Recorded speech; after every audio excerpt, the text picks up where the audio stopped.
এই প্রবাসের মাটিতে 45 ডিগ্রি 50 ডিগ্রি তাপমাত্রার মধ্যে কামলা দিয়া দেশের অর্থনীতির চাকা সচল রাখা এই প্রবাসীরা যখন বাংলাদেশে যায়, তখন বাংলাদেশের এয়ারপোর্টে তাদেরকে যে অপমানটা করে, তাদের বোর্ডিং লাকিজ তারা কাইটটা চেক করে।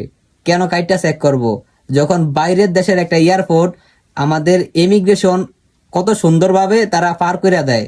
আমাদের ইমিগ্রেশনের মধ্যে যদি, আমাদের লাকিজের মধ্যে যদি কোনো অবৈধ মালামাল থাকে, তাহলে তারা তো ওই দেশের এয়ারপোর্টে আমাদের অবৈধ মালামাল রাখা দেয়। কিন্তু তারা কত সুন্দরভাবে বিনয়ের সহিত আমাদের মালামালগুলা তারা বিমানে উঠিয়ে দেয়, ইমিগ্রেশন পার করে দেয় যে এই লাকিজে কোনো অবৈধ মালামাল নাই। কিন্তু বাংলাদেশের এয়ারপোর্টে গেলে দেখা যায় আমাদের লাকিজ কাইটটা চেক করা হয়। কেন? আমরা কি অবৈধ মালামাল বিদেশ থেকে নিয়ে গেছি? আমরা কি বাংলাদেশের তুচ্ছ রে কামলার বাচ্চারা? আমরা বাংলাদেশের অর্থনীতির চাকা সচল রাখি, আর বাংলাদেশও সবচাইতে উচ্চ লেভেলে থাকে ধনীরা, আর গরিব আর প্রবাসীরা তাদেরকে অসহায়, অবহেলা, অন্যায়, অত্যাচারের মধ্যে রাখে এই নিকৃষ্ট নির্যাতিত বাঙালি এয়ারপোর্টের চাকরিজীবী কর্মীরা, বিজর্মার বাচ্চারা। তারা যদি দেখতো এই প্রবাসের মাটিতে কি পরিমাণ কষ্ট আর পরিশ্রম করে, তাহলে তারা বুঝতো যে 1 টাকার কত মূল্য। কিন্তু তারা সেই মূল্যটা আমাদের দেয় না।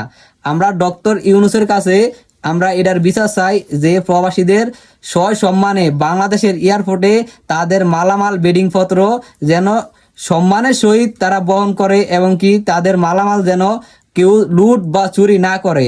আর যেটার মধ্যে বাংলাদেশ সরকার ব্যাট পাইব, যেটা বাধ্যতামূলক, ওইটাই করা হোক।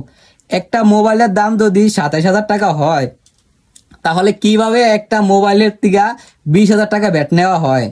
আর এক খানকির ফলায় নতুন করে আইসে এয়ারপোর্টও প্রবাস থেকে কত শখ আর কত স্বপ্নের শখের মায়ের জন্য খাবার নিয়ে গেছে দেশও, আর সেই খাবার এক বান্দির হতে খেয়ালাইছে।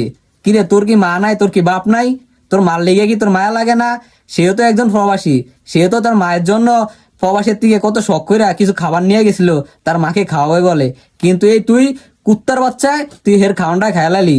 এত লোভী কেন রে? তোরে তো দেয়া যায় হুজুরের মতন দরবেশ। আসলে কি তুই দরবেশ না বন্ড? তোর খবর আমি লইয়া ছাড়মু, খালি একটু সময়ের অপেক্ষা।